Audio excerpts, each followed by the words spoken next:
Halo sahabat Donghua, semoga hari-harimu menyenangkan. Jangan lupa subscribe, like, dan komen agar tidak ketinggalan. Against the Gods, episode 396 menagih hutang sepanjang jalan. Phoenix salju naik langsung ke langit, mencapai ketinggian 10.000 meter di langit yang tinggi. Dalam sekejap mata, mereka telah meninggalkan batas kota kekaisaran Changfeng. Yunce mengeluarkan peta benua Tianxuan yang telah menyiapkan Chang Yue untuknya, dan membedakan jarak antara kota kekaisaran Changfeng dan kota Phoenix Ilahi. Wilayah kekaisaran Phoenix Ilahi sangat besar, hampir 20 kali lipat luas wilayahnya. Ukuran kerajaan Changfeng. Bahkan jika Phoenix salju terbang 15 hingga 16 jam per hari dengan kecepatannya, masih perlu belasan hari sebelum mencapai kota Phoenix Ilahi. Sebenarnya sejauh ini, Yunce mengerang dengan suara rendah.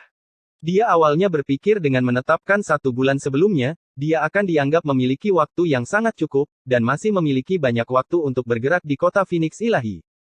Namun, karena dia belum pernah melihat peta benua Tianxuan sebelumnya, dia jelas salah menilai jarak antara kota istana kekaisaran Changfeng dan kota Phoenix Ilahi. Setelah membuka wilayah kekaisaran Phoenix Ilahi untuk sementara waktu, Yunce sekali lagi kembali ke kekaisaran Changfeng. Setelah mengalihkan perhatian ke wilayah barat daya untuk beberapa saat, dia memusatkan perhatian pada satu titik. Dia mengeluarkan satu tawa dingin yang aneh, menutup peta, dan kemudian terbang dengan kecepatan yang sangat tinggi. Dengan Gunung Sorosot di belakang, dan Sungai Southski di sebelah kanan, lokasi cabang utama Sekte Xiao adalah sebidang tanah yang sangat berharga dan dipengaruhi oleh Feng Shui. 3.000 meter di langit yang tinggi, Yunce dapat dengan jelas melihat gerbang batu melengkung di depan Sekte Xiao. Gerbang batu ini tingginya lebih dari 300 meter, dan kata, Xiao, yang diukir di bagian paling atas, memiliki tampilan yang megah, dengan aura mendominasi yang luar biasa. Ini sungguh tempat yang bagus. Yunce berkemah. Mengendarai Phoenix salju, dia melaju ke bawah. Ketika dia mendekati gerbang batu di langit, dia melompat ke bawah, dan dengan Dragon Vault-nya ditarik keluar, dia menabrak gerbang batu itu dengan satu serangan. Ledakan. Pengumuman yang mengejutkan bumi terdengar di seluruh gunung Sorosot. Setelahnya, Dragon Vault mengeluarkan seruan naga yang menggetarkan langit, dan gerbang besar Sekte Xiao yang berusia ribuan tahun bergetar hebat di bawah seruan ledakan tersebut. Garis retakan yang tak terhitung jumlahnya tumbuh dengan kecepatan ekstrim, dan dalam sekejap mata, garis tersebut memenuhi seluruh gerbang besar. Selanjutnya, gerbang batu raksasa, di bawah suara ledakan seperti guntur. Runtuh. Bum bum bum bum. Suara batu-batu raksasa yang runtuh tak luput dari telinga siapapun. Pasir dan tanah yang tersapu memenuhi langit dan menutupi bumi. Yunce turun dari langit, wajahnya dipenuhi senyuman dingin. Dan tindakannya ini, tidak diragukan lagi telah mengusir lebah dari sarangnya. Sekte Xiao yang awalnya tenang langsung membunyikan bel alarm mereka, dan suara langkah kaki yang kacau datang berbondong-bondong. Mereka yang memandang dengan mata terbelalak ke arah gerbang besar yang mewakili reputasi dan sejarah milenium Sekte Xiao, ternyata runtuh begitu saja, berubah menjadi pecahan batu yang berserakan di tanah. Tak satu pun dari mereka yang tidak memiliki wajah pucat yang mengerikan. Siapa yang berani mengambil tindakan liar di Sekte Xiaoku? Suara marah Xiao Juetian datang dari langit. Sebagai Master Sekte, dia bahkan tidak repot-repot tampil sebelum urusan sepele sehari-hari. Namun, gerbang sekte mereka tiba-tiba hancur. Ini adalah masalah serius yang terkait dengan kehormatan ribuan tahun Sekte Xiao. Xiao Juetian terbang. Seperti elang, dia menyerang ke depan. Dengan telapak tangan didorong ke depan, badai angin yang terbuat dari energi yang sangat besar datang menyapu, meniup pasir dan tanah yang memenuhi langit, yang mengungkap pelakunya sosok Yunce. Sekte Master Xiao, sudah beberapa bulan sejak terakhir kali kita bertemu, saya harap kamu baik-baik saja. Yunce menatap Xiao Juetian yang janggutnya hampir berkobar karena marah, dan berkata dengan wajah penuh senyuman. Yunce. Saat dia melihat wajah Yunce dengan jelas, wajah yang dilihat Xiao Juetian tidak berbeda dengan wajah iblis. Seluruh wajahnya berkedut hebat, dan terlebih lagi, sebuah ledakan terdengar di ingatannya. Kemarahan yang melonjak di hatinya, seolah-olah ada sesuatu yang sangat berat menekannya dengan kuat. Tidak lagi bisa meledak. Dadanya yang ditekan tampak seperti akan meledak. Ketika para tetua dan murid dari Sekte Xiao, yang datang dengan cepat dari belakang, mendengar dua kata, Yunce, ekspresi mereka sangat berubah. Keterlambatan bahkan mulai terlihat pada langkah berlari liar mereka. Yunce menyimpan Dragon Vault, dan berjalan menuju Xiao Juetian tanpa tergesa-gesa. Pelan-pelan dan santai, katanya. Saat itu di Istana Kekaisaran, Master Sekte Xiao secara pribadi telah berpartisipasi dalam pernikahan besarku. Aku sangat berterima kasih atas hal itu. Jadi, pada saat itu juga, aku berjanji untuk secara pribadi mengunjungi Sekte Xiao suatu hari nanti. Aku pasti akan memenuhi kata-kata yang aku katakan, Yunce. Oleh karena itu, alasan saya berada di sini hari ini. Saya melihat gerbang besar sekte kamu yang terhormat ini dari jauh, sangat megah, pemandangan langka di negara ini. Oleh karena itu, saya ingin mendarat di atas gerbang besar ini dan melihat seluruh pemandangan sekte Xiao. Namun, saya tidak mengira, gerbang besar ini sebenarnya rapuh. Saat saya menginjaknya, ia langsung roboh. Itu bahkan sangat mengejutkan. Oh, karena secara tidak sengaja menginjak gerbang besar sekte kamu yang terhormat. Gerbang besar sekte Xiao memiliki sejarah sepanjang milenium, dan telah mengalami badai dan angin yang tak terhitung jumlahnya, bagaimana mungkin gerbang itu bisa diinjak-injak? Yunce, yang telah menghancurkan gerbang besar yang tingginya 300 meter ini, sebenarnya dengan santai mengatakan, jangan bersumpah. Tekanan darah Xiao Juetian melonjak ke atas di tempat, dan bahkan organ-organnya akan meledak. Jika ada orang lain di depannya, bahkan jika dia adalah Ling Yuefeng, dia akan tetap mati-matian menyerang. Namun, orang yang berdiri di depannya, adalah seseorang yang tidak mampu dia sakiti. Dia juga diam-diam bersumpah sejak lama, untuk pastinya, tidak akan berkonflik dengan Yunce, bahkan jika martabatnya diinjak oleh Yunce. Karena, bukan hanya kemampuannya yang sangat kuat, dia juga seorang maniak yang telah memanjangkan seluruh klan Ventian, yang bahkan berani menghajar Pangeran Phoenix Suci dengan keras. Pada hari pernikahan besar Yunce 4 bulan lalu, Yunce berkata dengan santai bahwa dia pasti akan berkunjung ke Sekte Xiao suatu hari nanti. Kata-kata ini menyebabkan Xiao Juetian tidak bisa tidur selama setengah bulan. Sekarang setelah beberapa bulan berlalu, hati pada dasarnya berhasil menyelesaikan masalah ini. Tapi pada akhirnya, Yunce masih datang. Xiao Juetian menunjukkan senyuman yang bahkan lebih jelek dari ekspresi menangis di wajahnya. Itu sebenarnya adik kecil Yun. Pantas saja pagi ini ratusan bunga bermekaran di kebun obat sekte saya, itu sebenarnya karena kedatangan seorang tamu terhormat. Sekte Xiaoku benar-benar diberkahi, dan dihormati. Gerbang besar ini juga telah ada selama 1000 tahun, dan telah lama diabaikan selama bertahun-tahun. Saya tidak pernah membayangkan bahwa itu akan benar-benar runtuh pada saat ini, dan bahkan mengejutkan tamu saya yang terhormat, jadi kamilah yang harus meminta maaf. Adik laki-laki Yun, ayo, cepat masuk. Izinkan Xiao yang rendah hati ini bertindak sebagai tuan rumah untuk mengunjungimu.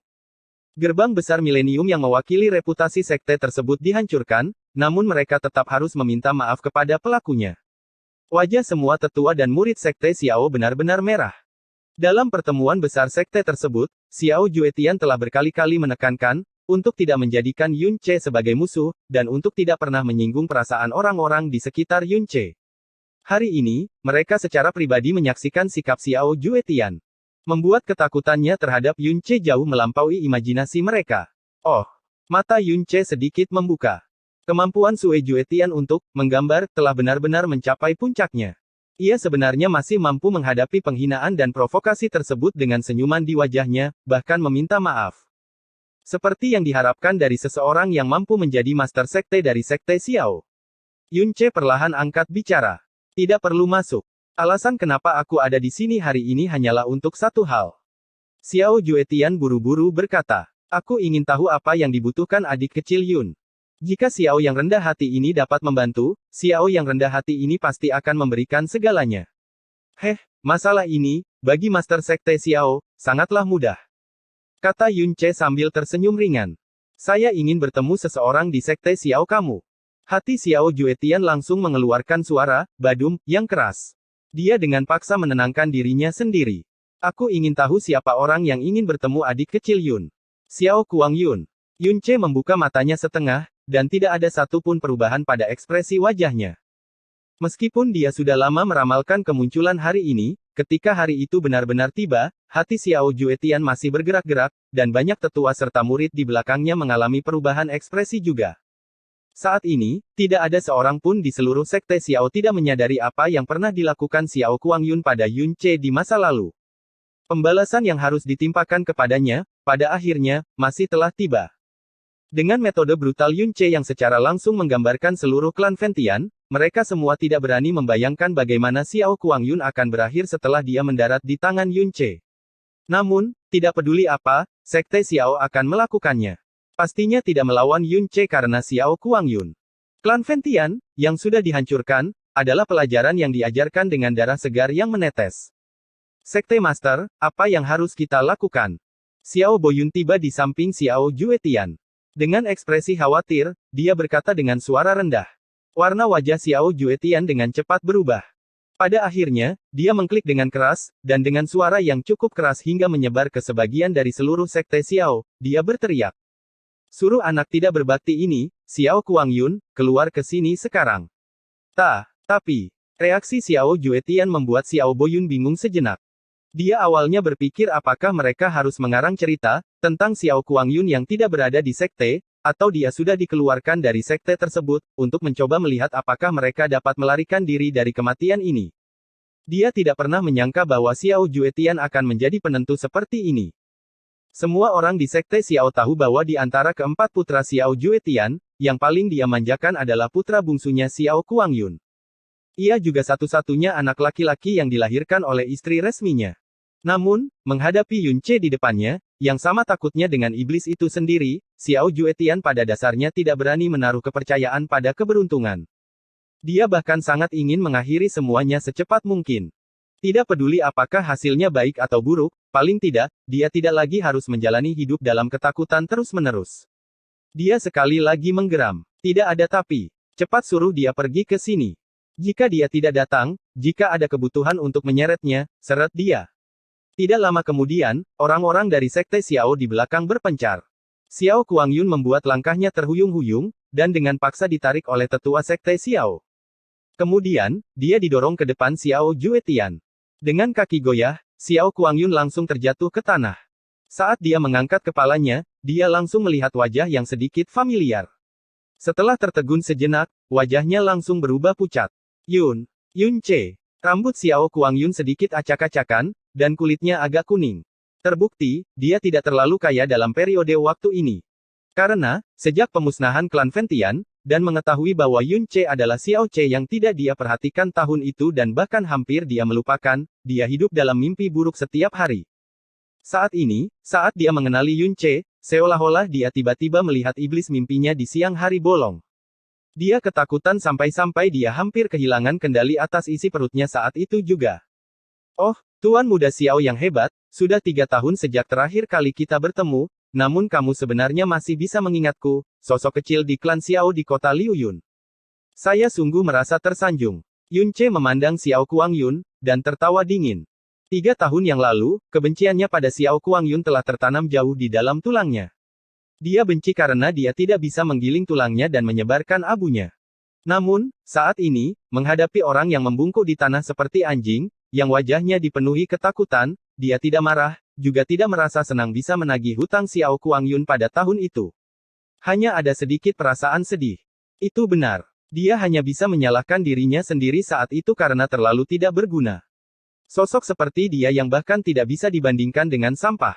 Sekarang setelah dia mengingatnya, sepertinya dia masih harus berterima kasih kepada Xiao Kuangyun ini. Jika bukan karena dia tidak akan begitu haus akan kekuasaan, dan tidak akan ada Yun Ce hari ini. Dan sekarang bahkan, dia tidak lagi tertarik untuk membunuhnya. Sosok seperti apa dia saat ini?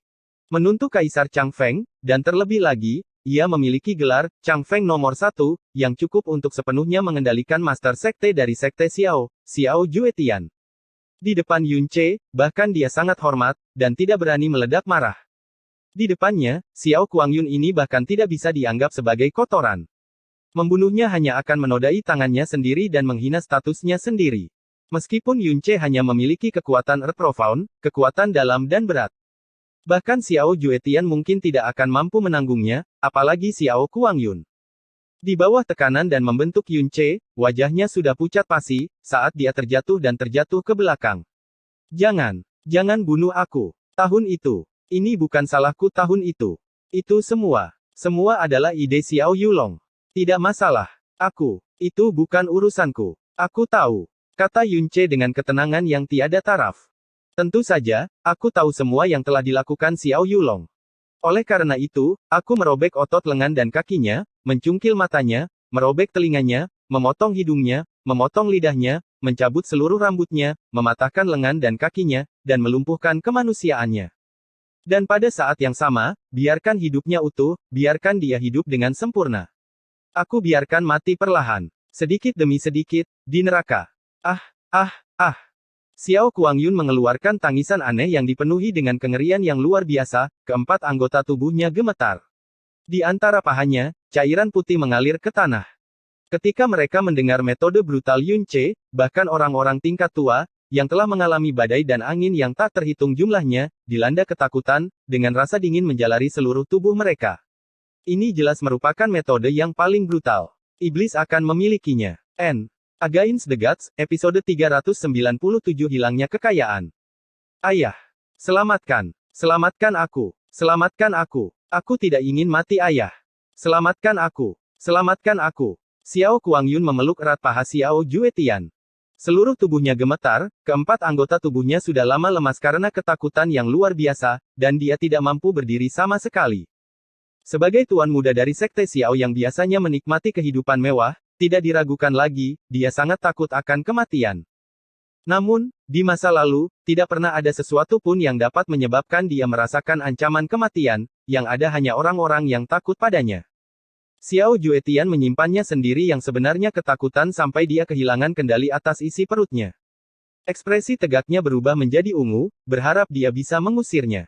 Namun, dia adalah putra kandungnya sendiri, dan dia bahkan adalah orang yang paling dicintainya. Tidak peduli apa, dia tidak bisa berdiri diam dan melihatnya mati di tangan Yun Ce. Dia menarik napas dalam-dalam, dan berkata pada Yun Ce dengan kepalan tangan. Adik Yun, Xiao yang rendah hati ini jelas tahu tentang balas dendam antara kamu dan anakku yang tidak berbakti juga. Tahun itu, putraku yang tidak berbakti telah merencanakan sebuah kejadian buruk yang tercela, namun, setidaknya, adik lelaki Yun dan keluargamu yang baik hati semuanya selamat dan sehat. Dosa anakku yang tidak berbakti, tidak bisa dianggap sebagai dosa yang mengakibatkan kematian juga. Saya meminta adik Yun, sebagai orang hebat, berpikiran luas, dan ampunilah anakku yang tidak berbakti. Xiao yang rendah hati ini pasti akan mengingat rasa terima kasih ini di dalam hati, dan pasti akan membalas budi kamu dengan sangat besar. Dosanya tidak mengakibatkan kematian. Yun Ce tertawa dingin. Lalu, tahukah kamu, mengapa klan Ventian dihancurkan? Sebagai perbandingan, dosa mereka sebenarnya jauh lebih ringan dibandingkan dengan dosa anak kamu. Namun, pada akhirnya, dari Master Agung klan Fen Yijue, Master klan Fen Duanhun, hingga semua murid klan dengan nama keluarga Fen, totalnya sekitar 70.000 nyawa, semuanya mati tanpa penguburan. Kata-kata Yun Ce menyebabkan hati semua orang di sekte Xiao mengepal. Beberapa dari tubuh mereka bahkan mulai bergetar tak terkendali, dan bahkan ekspresi Xiao Juetian menjadi sangat pucat. Dia sangat jelas di dalam hatinya bahwa ketika dia menuju ke pernikahan Yun Ce beberapa bulan yang lalu, dibandingkan dengan kekuatan yang digunakan Yun Ce untuk menggambarkan klan Ventian, sekali lagi jumlahnya meningkat dalam jumlah yang ekstrim. Dengan kecepatan pertumbuhannya yang sangat menakutkan, kekuatan saat ini pastinya bahkan lebih tak terduga. Memusnahkan seluruh sekte Xiao-nya sudah cukup. Bagaimanapun juga, kekuatan sekte Xiao sebanding dengan klan Ventian. Jika dia benar-benar bertindak melawan seluruh sekte Xiao karena marah. Skenario terburuk ini telah dipikirkan berkali-kali oleh Xiao Juetian. Saat ini, akhirnya menghadapi Yun Ce yang ada di sini untuk menagih utangnya, dia tidak lagi berani berpikir lebih jauh. Dia menurunkan postur tubuhnya ke posisi paling rendah, dan memohon. Adik Yun, kesalahan anakku yang tidak berbakti, memang tidak bisa dimaafkan. Xiao yang rendah hati ini sangat menginginkan janjiku dalam mengajar anakku. Namun, dengan status dan levelmu saat ini, tidak peduli berapa puluh kali lebih kuatnya putraku yang tidak berbakti, mustahil dia memiliki ancaman sekecil apapun terhadapmu, juga tidak mungkin dia berani mencium perasaanmu lagi. Jika kamu bertindak melawan anakku yang tidak berbakti, aku takut. Aku hanya takut hal itu akan menodai statusmu juga. Jika kamu bisa menunjukkan belas kasihan hari ini, dan melepaskan anakku yang tidak berbakti, sekte Xiaoku akan melakukannya. Pastinya sangat bersyukur, dan akan menghormati adik kecil Yun sebagai tuan kita. Selama itu adalah instruksi dari adik kecil Yun, sekte Xiaoku pasti akan menggunakan semua kekuatan sesuai kapasitas kita, dan pastinya tidak akan ragu untuk mengorbankan nyawa kita. Meskipun dalam kata-katanya, Xiao Juetian memohon kepada Xiao Kuangyun, semua orang tahu bahwa dia memohon kepada seluruh sekte Xiao. Dengan klan Ventian sebagai contoh utama, Yun Che pasti memiliki kemungkinan untuk melacak Sekte Xiao di bawah kemarahannya. Lagi pula, hal yang dilakukan Xiao Kuangyun saat itu, dibandingkan dengan apa yang dilakukan klan Ventian, telah menyinggung Yun Che bahkan lebih. Meskipun dua kerabat Yun Che diculik oleh klan Ventian, mereka segera diselamatkan, dan mereka sama sekali tidak terluka. Namun, Xiao Kuangyun justru menyebabkan Yun Che diusir dari rumahnya sendiri, dan bahkan menyebabkan kedua kerabatnya diisolasi selama 3 tahun penuh. Dan Xiao Juetian pada dasarnya tidak berani mempercayai telinganya sendiri ketika mendengar kata-kata Yun Che selanjutnya. Apa yang dikatakan Master Sekte Xiao sepertinya benar. Jika aku membunuh putramu ini, hal itu tidak hanya akan disambut sendiri, aku juga tidak akan mendapatkan apa-apa. Dan jika aku tidak membunuh. Yun Che memegang dagunya, menunjukkan ekspresi berpikir. Xiao Juetian merasa seolah-olah dia telah mendengar kata-kata dari surga.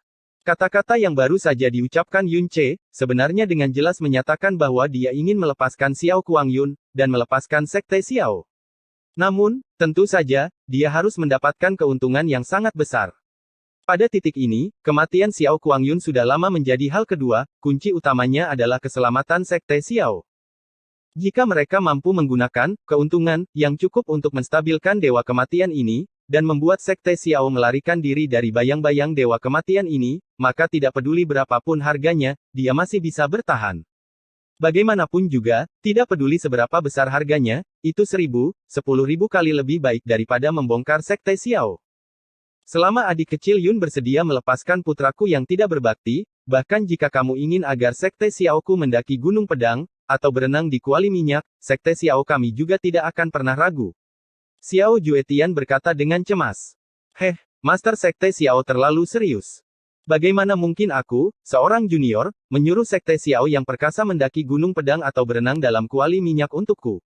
Putramu ini, aku bisa memutuskan untuk tidak membunuhnya, tapi... Yun Che membuka matanya setengah. Itu akan tergantung pada seberapa besar keinginan Sekte Xiaomu untuk membeli nyawanya. Uang. Xiao Juetian sedikit terkejut.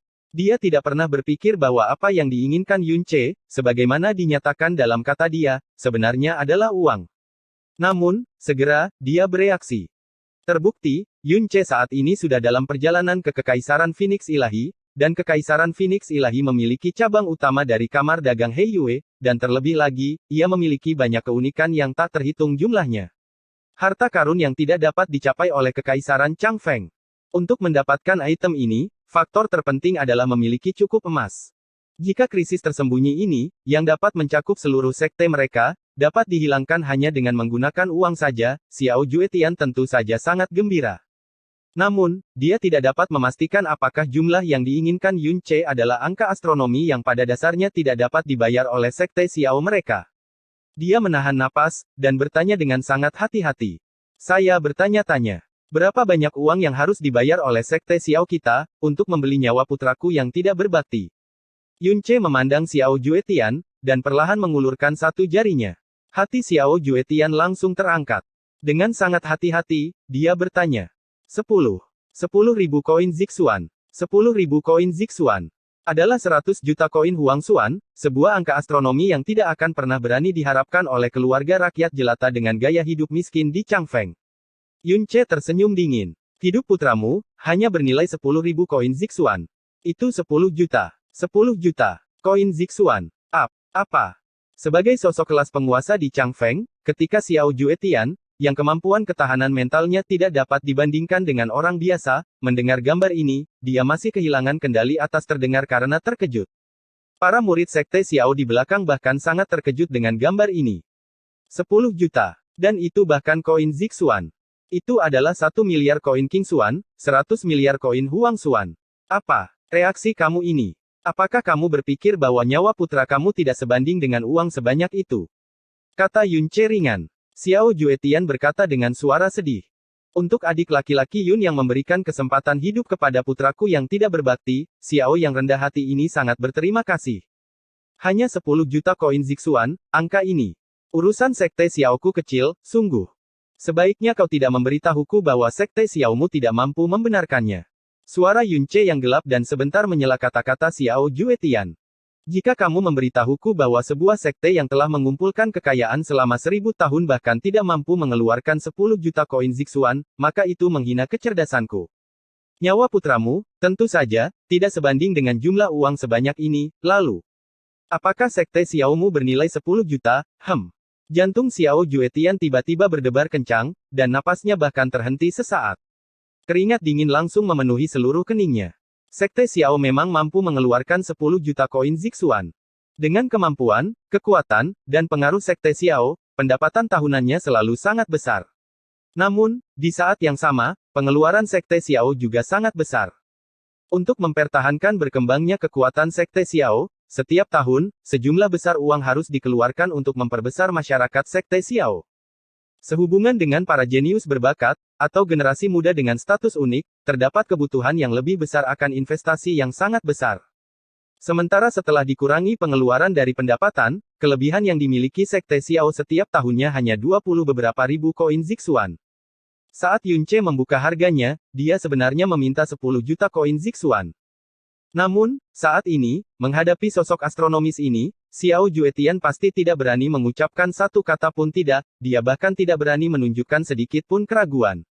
Karena Yunce jelas-jelas menggunakan seluruh sekte Xiao sebagai ancamannya. Dia melirik Xiao Kuangyun di bawah. Dadanya membengkak hingga pecah, dan pembuluh darah biru bermunculan di sekujur tubuhnya, seolah-olah dia benar-benar ingin mencabik-cabik Xiao Kuangyun secara pribadi. Dia membenci dirinya sendiri karena terlalu memanjakan putra bungsunya, karena membiarkannya berubah menjadi orang tak berguna yang memperlakukan nafsu sebagai nyawanya. Pada akhirnya, dia menyebabkan krisis yang begitu mengerikan. Sebagai ayah dari Xiao Kuangyun, dia juga tidak lagi memiliki wajah untuk terus menjadi master sekte. Xiao Juetian menghela nafas panjang, dan berkata, jika adik kecil Yun bersedia berteman dengan sekte Xiaoku dengan 10 juta ini, maka sekte Xiaoku. Jangan pedulikan soal menjadi teman. Aku, Yunce, hanyalah sosok kecil yang berasal dari kota kecil kota Liu Yun, bagaimana aku berani berteman dengan sekte Xiao yang agung. Tapi, mengenai balas dendam ini, aku bisa melupakannya. Selama kamu tidak membiarkan aku melihat orang Xiao Kuangyun ini lagi, aku bisa memperlakukan semuanya seperti yang belum pernah terjadi. Termasuk Xiao Wuyi itu, yang tidak sengaja membunuh.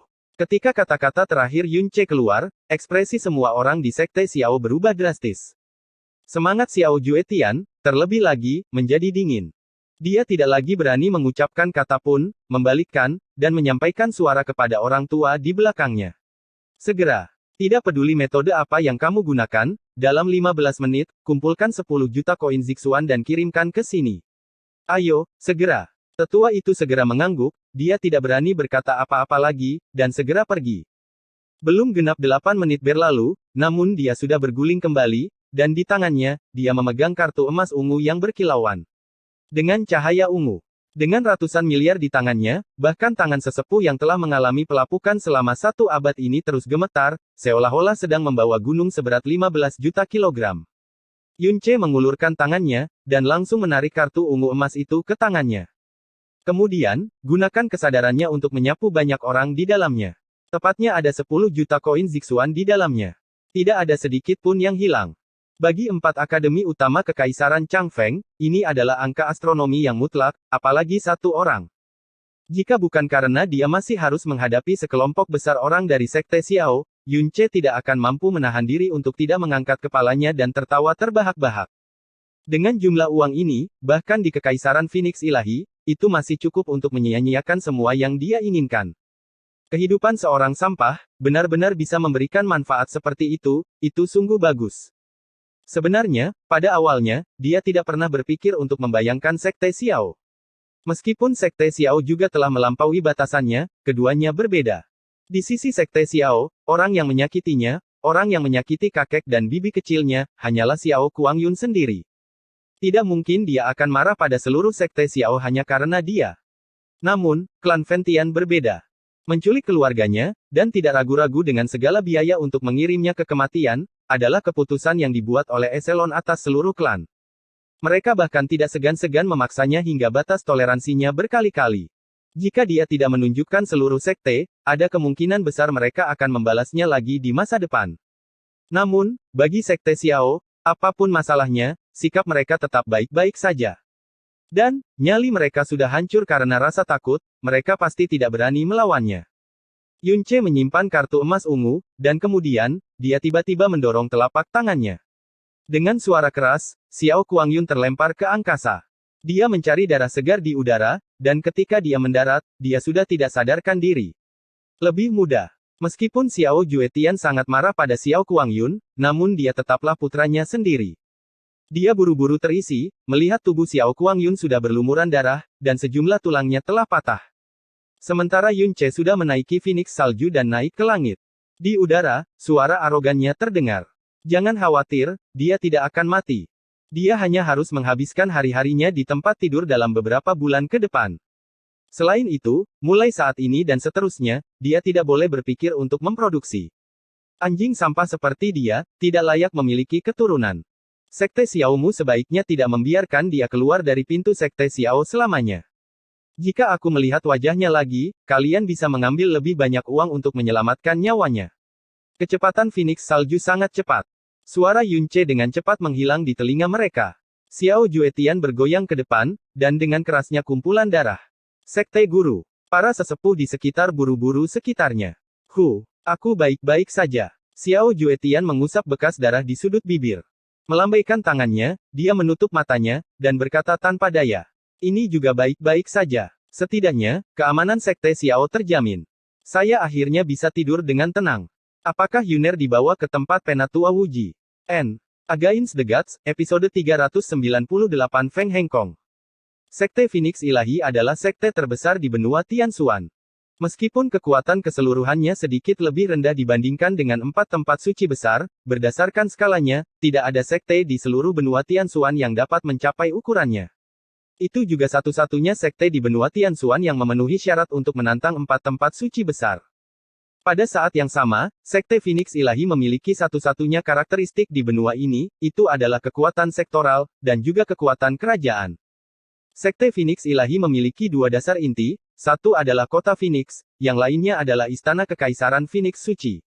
Dan seluruh cabang luar sekte ini meluas ke seluruh negara Phoenix Ilahi. Tanpa kecuali, dia adalah penguasa wilayah ini. Sekte Phoenix Ilahi tidak diragukan lagi memiliki kekuatan terkuat dalam 7 negara Tianxuan, serta kekuatan politik tertinggi. Terlebih lagi, kedua aspek ini sama-sama luar biasa. 6 negara lainnya memberikan persembahan rahasia kerajaan Phoenix Suci, semuanya tanpa kecuali. Terutama kerajaan Chang Feng yang paling lemah. Istana Kekaisaran Phoenix Ilahi. Feng Hengkong, sebuah nama yang diketahui semua orang yang bergema di seluruh Tianxuan dengan prestise di atas dunia. Karena dia saat ini adalah ketua sekte dari Sekte Phoenix Ilahi, dan juga Kaisar Kekaisaran Phoenix Ilahi. Dia memiliki kekuatan yang tak dilawan, kekuatan yang dia pegang di telapak tangannya menutupi seluruh Tianxuan, dia seperti sosok legenda di hati orang-orang Tianxuan. Bagi 6 negara lainnya, seorang kaisar sudah merupakan eksistensi yang tidak dapat mendekati, dan Kaisar Feng Hengkong dari Phoenix Ilahi jauh melampaui kaisar negara mereka sendiri, dia seperti seorang kaisar dari istana kekaisaran. Selama mereka hanya memikirkan namanya, mereka semua akan merasakan sesuatu yang mendalam. Di 6 negara lainnya, aula utama raja dikelilingi oleh pasukan penjaga yang sangat besar dan banyak ahli puncak yang akan menjaganya secara rahasia. Itu adalah tempat yang memiliki keamanan paling ketat di seluruh istana pemerintahan. Tapi aula utama Phoenix Ilahi, tempat Feng Hengkong berada, sebenarnya adalah tempat yang sunyi. Pada dasarnya tidak ada penjaga di sekitarnya, bahkan pengawal yang berpatroli di istana pemerintahan akan berhati-hati untuk menghindari tempat ini. Di istana kekuasaan negara lain, ini adalah pemandangan yang benar-benar tak terbayangkan. Tapi di Phoenix Ilahi Imperial Palace, ini sangat biasa. Lelucon yang luar biasa, Feng Hengkong bukan hanya seorang kaisar, dia adalah Master Sekte Langit Mendalam Sekte nomor 1 Sekte Phoenix Suci. Kekuatan macam apa itu? Dengan kekuatannya mengapa dia perlu melindungi orang lain? Di seluruh Tianxuan, berapa banyak orang yang memenuhi syarat, bahkan mampu melindunginya? Di seluruh Tianxuan, berapa banyak yang punya nyali, atau bahkan mampu masuk ke istana kekaisaran Phoenix Suci? Aula utama Phoenix Ilahi. Dengan tangan di belakang punggung, Feng Hengkong memusatkan perhatian pada totem Phoenix di dinding. Tatapannya menampilkan satu pikiran, seolah-olah dia sedang memikirkan sesuatu. Pakaian seorang kaisar biasanya berwarna kuning keemasan, disulam dengan naga bercakar 5, namun jubah kerajaan Feng Hengkong berwarna merah api, disulam dengan burung Phoenix yang menghanguskan surga. Dia berusia lebih dari 150 tahun ini, tetapi seluruh tubuhnya terlalu putih, tanpa sedikit pun kerutan. Dia memiliki alis seperti pedang dan mata berbintang, dengan aura kepahlawanannya yang agung, tampak dia berusia paling banyak 40 tahun. Dengan tingkat pukulannya, jika bukan karena dia menunggu untuk tampil dengan sikap seorang raja terkemuka dan ingin mewujudkan perbedaan senioritas di antara anak-anak-anaknya, dia dapat dengan mudah mempertahankan penampilan sekitar 20 jika dia mau. Secara keseluruhan, ia memiliki total 16 anak, 15 adalah laki-laki dan 1 perempuan. Putra sulungnya, Feng Ximing, sudah berusia 100 tahun penuh, sedangkan putri bungsunya baru berusia 16 tahun pada tahun ini. Dan putra belas ketiga, adalah Feng Xiken yang telah dikalahkan dengan kejam oleh Yun Ce. Butuh waktu lama hingga perubahan akhirnya muncul di mata Feng Hengkong. Dia tidak berbalik, dan tiba-tiba berkata dengan acuh tak acuh, "Minger, ada apa?" Tidak diketahui kapan, tapi sekitar 30 paruh baya cakupan merah muncul di belakangnya. Ketika dia datang, dia tidak mengeluarkan suara sedikit pun. Dia telah berdiri di belakang punggung Feng Hengkong selama beberapa waktu sekarang, namun tetap tidak mengeluarkan suara kecil, karena takut dia akan mengganggunya. Saat dia akhirnya mendengar Feng Hengkong berbicara, pria paruh baya itu segera membungkuk dan berkata, "Putra ini memberi salam kepada ayah kerajaan. Putra ini datang ke sini untuk melaporkan 2 hal kepada ayah kerajaan." Feng Hengkong berbalik. Seberani gunung, wajahnya yang tenang dan berpura-pura tidak menunjukkan emosi apapun saat dia melontarkan 2 kata yang sangat acuh tak acuh, "Lanjutkan." "Ya, ayah." Sebagai putra tertua Feng Hengkong, Feng Ximing juga merupakan master sekte muda dari sekte Phoenix Ilahi, dan putra mahkota kekaisaran Phoenix Ilahi.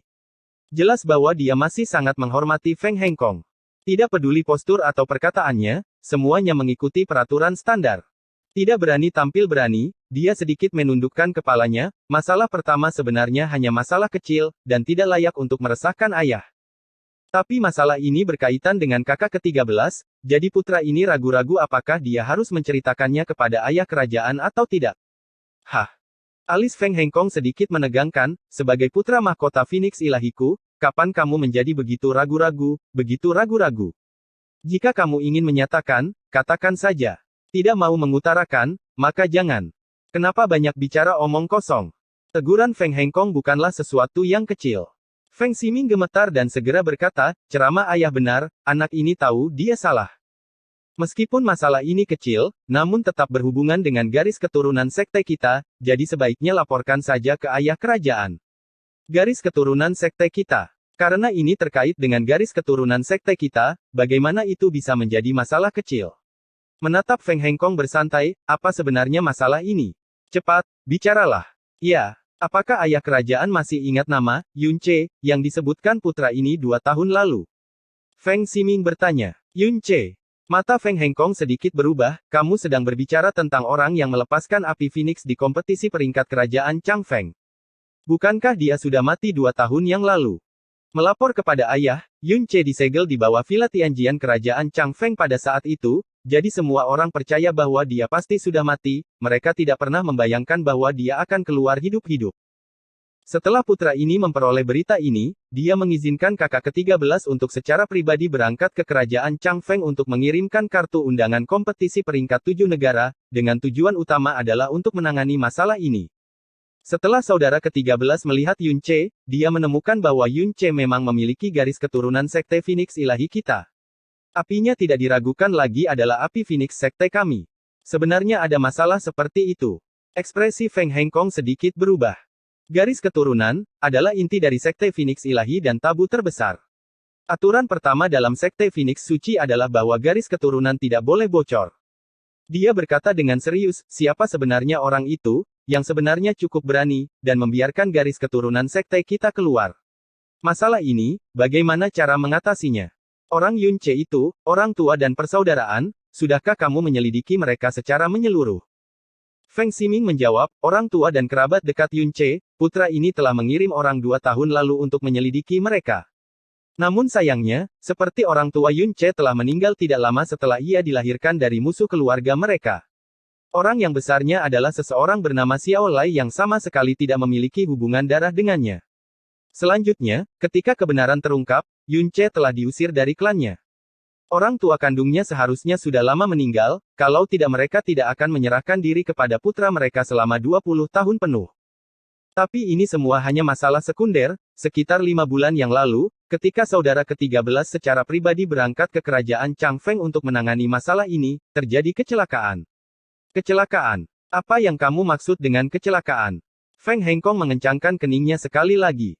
Wajah Feng Ximing mulai dipenuhi amarah. Suaranya menjadi sangat mendung. Saudara ke-13 awalnya ingin menangkapnya setelah memastikan bahwa Yun Ce memiliki garis keturunan sekte kami, tapi dia tidak berpikir bahwa dia akan dihalangi. Pada akhirnya, dia kembali dengan kekalahan. Memalukan. Feng Hengkong dengan keras menutupi lengannya, dengan garis keturunan Phoenix, Chener sangat berbakat, dan sulit baginya untuk menemukan lawan yang layak pada usia yang sama bahkan di negara Phoenix ilahi milikku. Di negara kecil, tidak berharga, dan rendahan seperti Changfeng, dia bisa saja melanggar hukum dan tak seorang pun bisa menghalanginya. Dengan identitasnya sebagai Pangeran Phoenix Ilahi, dan putra Feng Hengkong, yang punya nyali untuk menghalanginya. Ayah, tolong hilangkan amarahmu. Feng Ximing segera menjawab, anak ini juga tidak mengharapkan hasil ini.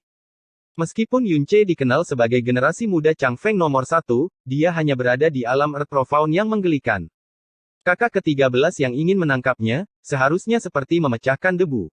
Tapi yang tidak dia duga adalah Yun Ce mengandalkan identitasnya sebagai generasi muda Changfeng nomor 1 untuk menjadi menantu Kaisar Changfeng Chang Wanhe. Ketika kakak ke-13 tiba di istana Kekaisaran Changfeng, kebetulan itu bertepatan dengan upacara pernikahan besar Yun Ce dan Putri Changfeng. Karena ini adalah pernikahan kerajaan, keluarga kerajaan secara alami mengundang pahlawan luar biasa dari seluruh Changfeng. Meskipun jumlah ahli di kerajaan Changfeng sangat sedikit, masih ada beberapa trone. Pada hari itu, sepertinya semua kaisar hadir, dan ketika saudara ke-13 ingin menangkap Yun Ce, Kaisar Changfeng memberi perintah karena marah. Di bawah komando kaisar, para kaisar dan beberapa praktisi Sky Profound semuanya pindah. Bagaimanapun juga, kakak ke-13 masih terlalu muda. Ditambah fakta bahwa hanya ada 2 Emperor Profound tahap awal yang melindunginya dan mereka tidak menyangka akan menghadapi semua ahli puncak Changfeng, mereka kalah jumlah pada akhirnya. Sulit dipercaya. Feng Hengkong segera menjadi sangat marah. Di bawah kemarahannya yang ekstrim, arus udara yang sangat panas langsung merembes ke seluruh aula utama Phoenix Ilahi, dan bahkan membengkokkan udara secara signifikan. Alisnya yang seperti pedang tenggelam, saat dia berbicara dengan suara yang sangat mendung, kerajaan Changfeng yang kecil dan signifikan mempunyai keberanian untuk menjadi pemberontak seperti ini. Bahkan untuk berkelompok dan menyerang putraku, Feng Hengkong. Dari mana sebenarnya mereka punya nyali untuk menjadi keinginan ini? Anak laki-laki ini juga sangat marah ketika dia menerima berita itu kemarin, tapi kakak ke-13 tidak bisa disalahkan atas hal ini. Mundur karena kekalahan dari negara kecil seperti Changfeng tidak diragukan lagi merupakan hal yang melingkari, jadi saudara ke-13 tidak mempunyai wajah untuk menceritakan hal ini kepada siapapun. Ditambah fakta bahwa ayah kerajaan telah disibukkan dengan persiapan kompetisi 7 peringkat dan Bahtera Suan Primordial, kakak ke-13 takut masalah ini akan mengganggu perhatian ayah kerajaan.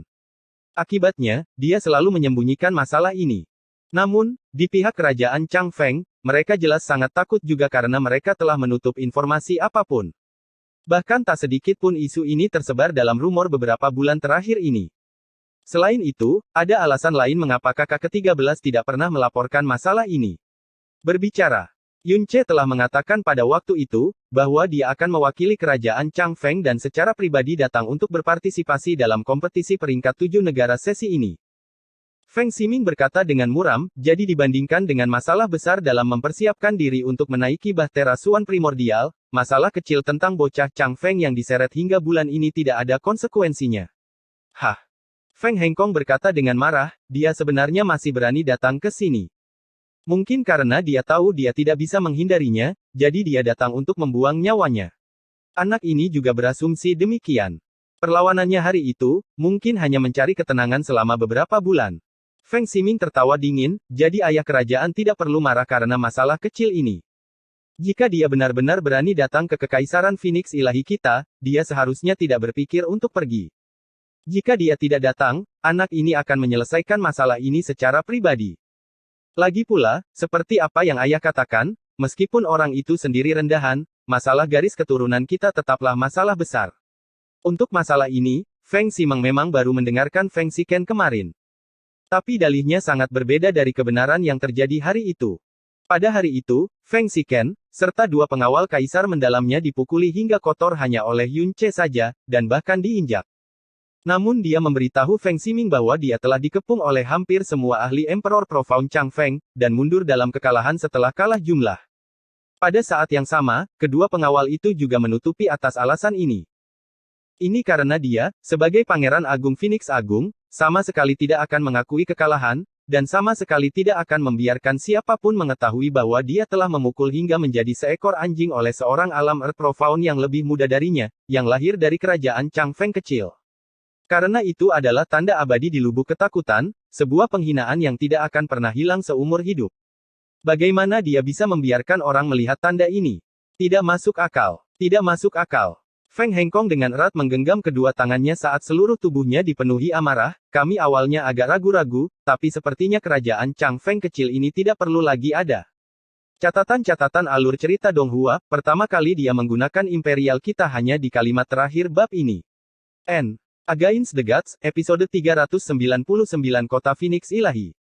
Ada masalah apa lagi? Feng Hengkong berkata dengan nada marah dalam suaranya. Wilayah Phoenix Suci telah mendominasi selama bertahun-tahun, dan otoritasnya menguasai dunia. 6 negara lainnya tidak pernah berani menyerang atau melawan kekaisaran Phoenix Ilahi dengan cara apapun. Ketika Pangeran Phoenix Ilahi muncul di 6 negara, bahkan kaisar dari negara-negara tersebut harus memberi hormat dan tunduk. Tentu saja, dia tidak pernah membayangkan akan ada keluarga yang berani mengambil tindakan melawan anak itu. Dan, bahkan kerajaan Chang Feng, yang memiliki kekuatan nasional terlemah dan terkecil. Ini tidak diragukan lagi merupakan tantangan terhadap otoritas dan kekuatan kekaisaran Phoenix Ilahi yang tak tertandingi. Besarnya kemarahan yang ada di dalam hati bisa dibayangkan. Namun kenyataannya, Chang Wanhe jelas tidak memiliki keberanian untuk memerintahkan orang lain menyerang Pangeran Phoenix Suci. Dan bahkan jika dia benar-benar mempunyai nyali seperti itu, bahkan jika para ahli tingkat puncak Chang Feng semuanya hadir, tidak satu pun dari para ahli Chang Feng ini yang berani mengambil tindakan di bawah komandonya. Dari awal hingga akhir, Yun Ce adalah satu-satunya yang bertindak melawan Feng Shiken, dan dia bahkan dengan sengaja mencegah orang lain untuk terlibat bahkan ketika Xia Qingyue ingin membantu, dia dihentikan. Karena dengan kepribadian Yun Ce, bahkan ketika dia tahu bahwa dia tidak mungkin menjadi tandingan Sekte Phoenix Suci, dia pasti tidak akan mau membiarkannya begitu saja.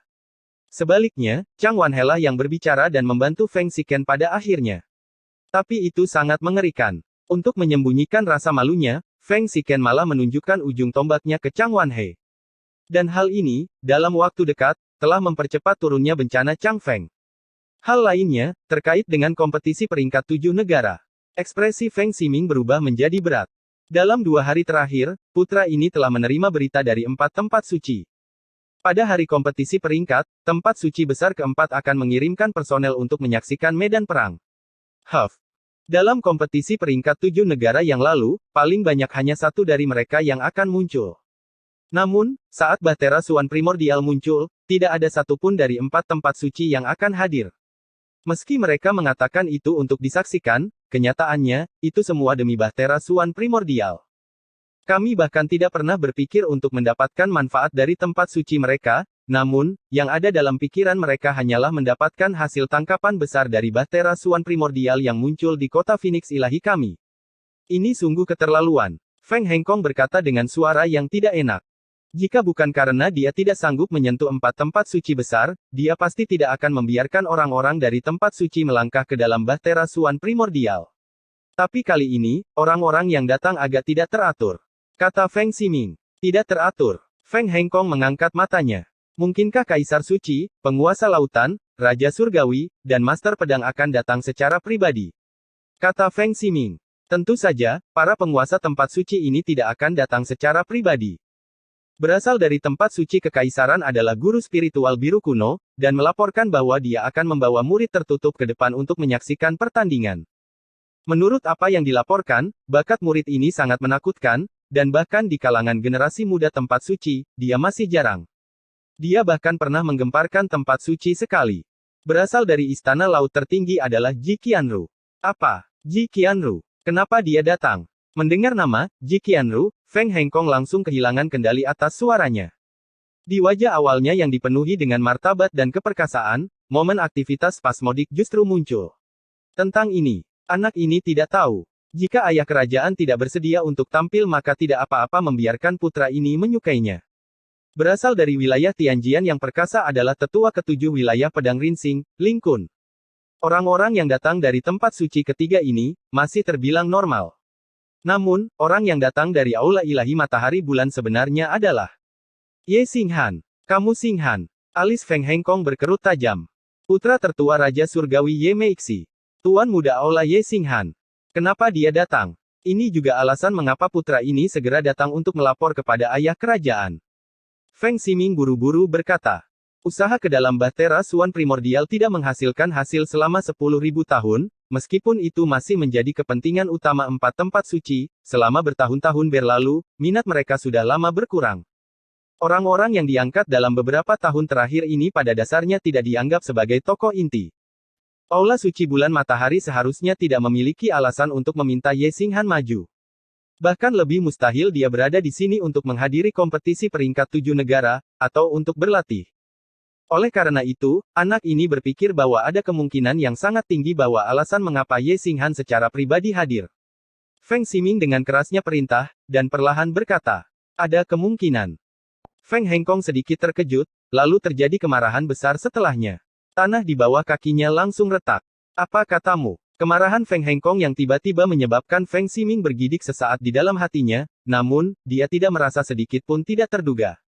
Karena, Suer, yang dibesarkannya, adalah keberadaan terpenting di hati Feng Hengkong. Dalam hati Feng Hengkong, kepentingannya, bahkan telah melampaui seluruh sekte Phoenix Ilahi. Dia adalah penjelajah darat terbesar Feng Hengkong. Menyentuh berarti kematian. Dan bagi Feng Ximing, itu juga sama. Baginya, Suir adalah eksistensi paling penting di dunia, tidak peduli apapun yang lain, itu tidak akan pernah bisa menggantikannya. Dia berkata dengan penuh kebencian. Ayah kerajaan seharusnya sudah mendengarnya juga. 10 tahun yang lalu, Ye Xinghan telah berhasil melatih serangkaian ilmu hitam yang telah lama hilang di Aula Ilahi Matahari Bulan. Sejak saat itu, kekuatan meningkat secara eksplosif, dan pelatihan ilmu hitam itu, memerlukan penggunaan wanita dengan fisik yang sangat berkualitas tinggi sebagai inkubator. Oleh karena itu, dalam beberapa tahun terakhir ini, Ye Xinghan telah mengumpulkan sejumlah besar wanita dengan fisik unik dalam bayang-bayang. Pada saat yang sama, dia memiliki kepribadian yang penuh nafsu, tidak ada wanita yang tidak dia sukai, dan ini adalah fakta yang diketahui seluruh dunia. Ketika Suer menampakkan dirinya sebentar di kota kekaisaran 3 tahun lalu, dia langsung dinobatkan sebagai kecantikan nomor 1 di dunia. Pada saat yang sama, dia juga memiliki tubuh jiwa ilahi, mustahil bagi Ye Xinghan untuk tidak menyimpan niat mengingini apapun di dalam hati. Alasan mengapa dia secara pribadi maju ke depan kali ini, ada kemungkinan 99%. Bahwa dia di sini untuk Suir. Dalam omongan Feng Ximing, setiap kata-katanya dipenuhi dengan kebencian dan kemarahan yang mendalam, seolah-olah dia benci karena dia tidak dapat secara pribadi merobek tubuh Ye Xinghan, yang sedang memikirkan, Suer, menjadi tak terhitung jumlahnya. Serpihan, pada saat itu juga. Kecuali, setiap kali dia mengucapkan 2 kata, Suer, semua kemarahannya tiba-tiba berubah menjadi kelembutan, seolah-olah 2 kata itu, adalah yang paling berharga, paling hangat, di lautan kesadarannya. Bahkan matanya, memproyeksikan kegelapan yang sulit disembunyikan. Bajingan. Seluruh tubuh Feng Hengkong bergetar karena amarahnya, saat dia berbicara dengan amarah yang meledak-ledak. Dia memandang Feng Ximing, dan sebuah kaki tiba-tiba terbang, saat dia dengan kejam menendang perut bagian bawah Feng Ximing. Bang! Feng Ximing yang bahkan tidak punya waktu untuk bereaksi, dengan kekayaan seteguk darah segar, tubuhnya menabrak dinding di belakang. Dia memegangi perut bagian bawah, dan perlahan berdiri. Menyakitkan, katanya. Ayah kerajaan. Huff. Kamu sampah. Kamu masih punya nyali untuk menyebut kami ayahmu. Feng Hengkong menunjuk ke arahnya dan berteriak marah. Suer adalah adik kandungmu, dan kamu benar-benar berani memendam nafsu di dalam hatimu. Kami awalnya mengira bahwa 2 tahun ini telah memungkinkan keinginan kamu untuk mengatasi penghalang iblis ini. Kami tidak pernah menyangka, bahwa kamu belum berubah sedikit pun. Dan kamu bahkan telah mengekspos diri kamu secara tidak terkendali di depan kami. Kamu benar-benar mengecewakan kami. Feng Ximing berlutut di tanah dengan kedua lututnya, dan berkata dengan ekspresi menyakitkan. Ayah kerajaan. Putra ini mengakui kesalahannya. Putra ini mengetahui bahwa pemikiran seperti ini dilarang secara etis antara langit dan bumi ini, dan tidak dapat dimaafkan. Anak laki-laki ini telah mengerahkan seluruh kekuatan untuk menekan pikiran-pikiran ini beberapa tahun ini, namun, kesempurnaan Sue'er, pada dasarnya tidak dapat dilawan oleh keinginan belaka. Anak ini benar-benar tidak mampu melakukannya. Dan bukan hanya putra ini, kakak ketiga, kakak keempat, kakak ketujuh. Dan, tutup mulutmu. Kedua alis Feng Hengkong diluruskan secara vertikal, dan seluruh tubuhnya mengeluarkan kemarahan yang sangat mengejutkan.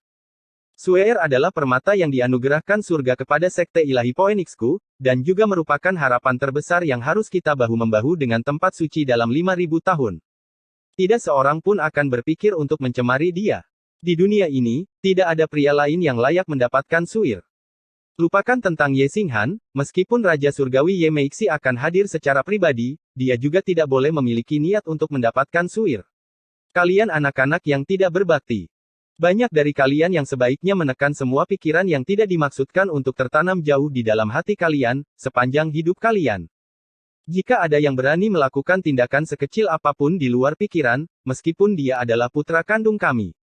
Feng Ximing berkata dengan bingung. Ayah kerajaan, tenangkan amarahmu. Ayah kerajaan, tenanglah. Putra ini tidak pernah lupa bahwa dia adalah saudara laki-laki Sue. Putra ini harus berjanji kepada ayah kerajaan, bahwa aku tidak akan pernah melakukan apapun yang akan membuat Sue'er sedih seumur hidup. Jika ada yang berani menindas Sue'er, bahkan jika anak ini harus kecelakaannya, dia akan membuatnya tidak bisa ditebus. Kakak ketiga dan yang lainnya juga mempunyai pemikiran yang sama. Kita semua melihat Sue'er sebagai harta paling penting di dunia, jadi bagaimana kita berani melakukan apapun untuk menyakitinya? Jika tidak, bahkan kita sendiri, tidak akan melakukannya. Maafkan diri kita sendiri. Sebaiknya seperti itu. Kemarahan Feng Hengkong belum berhenti saat dia berbalik, dan berkata dengan dingin. Sue'er saat ini sedang berlatih di Phoenix Perching Valley. Pada hari kompetisi peringkat, Sue'er juga akan hadir untuk menyaksikannya. Bagaimanapun, ini adalah kompetisi peringkat 7 negara yang pertama sejak kelahirannya. Jika suatu saat tiba, sebaiknya kamu menjauh sejauh mungkin darinya. Jika kamu berani mendekat dalam jarak 30 meter dari Suir, kami akan mematahkan kakimu. Ya, Feng Ximing menunduk, wajahnya dipenuhi kesedihan. Kalau begitu, pergilah. Kami telah mencatat hal-hal yang kamu katakan sebelumnya. Ya, anak ini harus pamit. Feng Ximing berdiri, dan dengan langkah hati-hati, dia berjalan keluar dari aula utama Phoenix Ilahi. Setelah meninggalkan jauh dari aula besar Phoenix Ilahi, Feng Ximing menghentikan langkahnya. Mengulurkan tangannya untuk menyeka noda darah di sudut bibir, kepalanya terangkat saat dia melihat ke arah bayangan raksasa di langit. Wajahnya terus-menerus terjalin dengan ekspresi kebencian, keengganan, dan ketegasan. Suirku. Demi kamu, aku rela mengorbankan segalanya. Bahkan jika kamu menginginkan nyawaku, aku juga pasti tidak akan ragu. Tunggu saat aku mengambil tahta Kaisar Phoenix Ilahi, dan menjadi Master Sekte Phoenix Ilahi. Maka, tak seorang pun akan dapat menghentikanku untuk mendapatkan segalanya milikmu. Ye Xinghan, jika kau berani memikirkan tentang Sue'er. Bahkan jika kamu adalah Tuan Muda Sekte dari Aula Ilahi Matahari Bulan. Aku, ayahmu, pasti akan melumpuhkanmu. Pada saat yang sama, setelah mengalami 13 hari perjalanan, kedua kakinya akhirnya menginjakkan kaki di wilayah kota Phoenix Suci. Udara kota Phoenix Suci ternyata membawa sedikit panas yang membakar. Itu bukan karena udara di sini lebih hangat daripada kota Kekaisaran Changfeng, melainkan, ada sejumlah besar praktisi mendalam yang berlatih teknik profound atribut api, terutama dengan Sekte Phoenix Ilahi sebagai kepala, di kota Phoenix di mana pusatnya berada. Dasar dari Sekte Phoenix Ilahi. Dan itu juga karena letaknya di dalam kota Phoenix Ilahi, yang memungkinkan udara di sini dipenuhi aura api yang berlebihan. Meskipun kata-kata Chang Wanhe telah lama memberi Yun Ce waktu untuk mempersiapkan hatinya, kesibukan di sini, masih memberikan sedikit kejutan. Ukuran kota Phoenix Ilahi cukup 20 kali lebih besar dari kota Kekaisaran Changfeng. Sekalipun demikian, tingkat kepadatan warga masih sangat mengejutkan di perbatasan kota. Praktisi mendalam yang tak terhitung banyaknya, mengenakan berbagai jenis pakaian, bergerak ke sana kemari. Di antara mereka, sebagian besar muncul dalam kelompok, dan tampaknya semua orang memancarkan aura mendalam yang sangat padat dan berat. Dari orang-orang ini, hanya dengan memilih salah satu dari mereka, dia akan berada di level Master Sekte di kerajaan Changfeng. Terbukti, di antara mereka, banyak dari mereka yang datang ke sini terlebih dahulu untuk menyaksikan kompetisi peringkat 7 negara. Pada beberapa hari di awal, dan beberapa hari sebelum kompetisi, tingkat kesibukan dan keaktifan pasti akan meningkat beberapa level lagi. Seperti yang diharapkan dari kota kekuasaan Kekaisaran Phoenix Ilahi. Perasaan, atmosfer, dan tingkat kekuatan yang dahsyat di sini, secara alami tidak dapat dibandingkan dengan kerajaan Changfeng. Tampaknya sangat berbeda. Yunce tidak bisa menahan diri untuk tidak berteriak. Dia tidak menyamar, karena penyebarannya hanya terletak di Changfeng.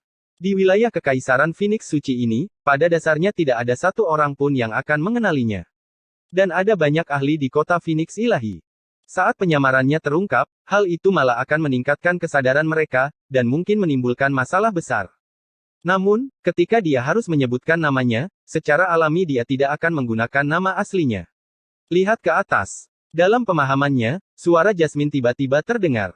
Yunce buru-buru mengangkat kepalanya dan melihat ke atas. Di langit di atas kota Phoenix Ilahi, kadang-kadang ada benda terbang berbentuk perahu yang terbang melewatinya dengan kecepatan ekstrim. Benda terbang ini dipisahkan menjadi tinggi dan rendah, atau besar dan kecil. Yang terpendek panjangnya hanya beberapa meter, sedangkan yang terpanjang bahkan bisa mencapai 60 meter. Meskipun Yunce belum pernah melihat hal seperti itu di kerajaan Changfeng, dan hanya mendengarnya sebelumnya, ketika dia berada di benua Changyun, dia telah melihat hal seperti itu lebih dari satu kali. Bahtera yang mendalam. Jenis alat terbang yang sangat mewah, dan memiliki banyak keunggulan yang tidak dapat dibandingkan dengan banyak binatang terbang yang sangat dalam. Namun, harga untuk membuatnya sangat mahal, dan sumber energinya batu yang sangat dalam dan kristal yang sangat dalam, bahkan jauh lebih mahal. Jumlah konsumsi batu-batu besar dan kristal-kristal besar yang menerbangkan bahtera dalam ukuran biasa selama 2 jam, ketika diubah menjadi koin-koin besar, akan sepenuhnya menjadi angka yang sangat besar yang dapat membuat orang normal tercengang. Oleh karena itu, jumlah orang yang memiliki bahtera yang dalam sangat sedikit, dan jumlah orang yang sanggup menggunakannya, bahkan lebih kecil lagi. Di kerajaan Changfeng, orang-orang yang memiliki bahtera yang dalam kemungkinan besar hanyalah para kekaisaran, keluarga dan 4 sekte utama. Namun, dia belum pernah melihat mereka menggunakannya sebelumnya. Namun, di kota Phoenix Suci ini, bahtera yang dalam memenuhi seluruh langit. Dengan demikian, terlihat jelas ketangguhan kekuatan nasionalnya. Melihat melewati bahtera yang dalam ini, di langit yang jauh, Yunce terkejut melihat bayangan raksasa. Seolah-olah itu adalah awan hitam raksasa yang melayang dengan gemetar di atas langit biru, itu mengaburkan sebagian besar sinar cahaya cemerlang yang menerangi langit. Bersinar. Dengan bentuk dan postur yang digunakannya untuk melayang di udara, ia tampak seperti sebuah bahtera dalam yang berbentuk aneh. Mungkinkah itu adalah bahtera Suan primordial yang legendaris? Kata Yunce dengan suara rendah, dan kemudian, alisnya sedikit bergerak. Sepertinya ada kesalahan lain juga. Ayah kerajaan telah memberitahuku bahwa ukuran bahtera Suan primordial dapat dibandingkan dengan seluruh kota kekaisaran Changfeng. Namun, jika dilihat dari sini, pada dasarnya tidak terlihat sebesar itu sama sekali. Mungkinkah ayah kerajaan itu melebih-lebihkan kata-katanya? Itu sama sekali tidak berlebihan. Jasmine berkata dengan nada meremehkan. Karena ketinggian di mana bahtera itu berada, adalah 60.000 meter penuh di atas tanah. Against the Gods, episode 400 Markas Besar Bulan Hitam. Apa? 60.000 meter? Yunce terkejut kaget. 60.000 meter. Bahkan jika ini adalah jarak tanah, itu tetap bukanlah angka yang kecil, dan jika angka ini digunakan pada ketinggian, mengerikan, hanya dapat digunakan untuk menggambarkannya. Setidaknya, dalam 2 kehidupan Yunce, lupa sekitar 60.000 meter, dia bahkan belum pernah melakukan kontak dengan 30.000 meter di langit yang tinggi. Yunce belum pernah melihat bahtera yang mendalam yang bisa mencapai ketinggian seperti itu, dan, pada ketinggian seperti itu, lupakan Sky Profound, bahkan ahli Emperor Profound, tidak akan pernah bisa mencapainya. Tidak heran Chang Wanhe mengatakan bahwa perlu meminjam kekuatan seorang tuan untuk menaiki bahtera Suan primordial. Itu sebenarnya berada pada ketinggian yang mengerikan di langit yang tinggi. Dan dengan ketinggian sebesar itu, bayangan hitam yang terlihat dari garis pandang seseorang masih bisa dikatakan sangat besar.